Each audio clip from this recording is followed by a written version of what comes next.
कधी ना आयुष्यात अशी वेळ येते जेव्हा सगळं काही चुकीचं होतंय असं वाटतं. कितीही प्रयत्न करा, कितीही मेहनत करा, तरीही गोष्टी हातातून निसटतात.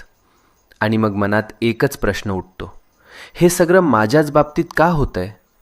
आपण हसतो वरवर, पण मनातून तुटलेलो असतो. रात्रभर झोप लागत नाही, डोळ्यात पाणी येतं आणि वाटतं कोणीच नाही माझ्यासोबत. पण मित्रा, नीट ऐक, जेव्हा सगळे दरवाजे बंद होतात तेव्हा स्वामींचा दरवाजा उघडा असतो. ही वेळ तुझी शिक्षा नाही, ही वेळ तुझी परीक्षा आहे. आणि परीक्षा जितकी मोठी तितकंच फळही मोठं मिळतं. तू रडलेला प्रत्येक अश्रू, तू केलेली प्रत्येक प्रार्थना आणि तू सहन केलेली प्रत्येक वेदना स्वामींनी पाहिली आहे, स्वामींनी ऐकलं आहे. आणि आता स्वामी सांगत आहेत, बस झालं रडणं, आता उभं राहायची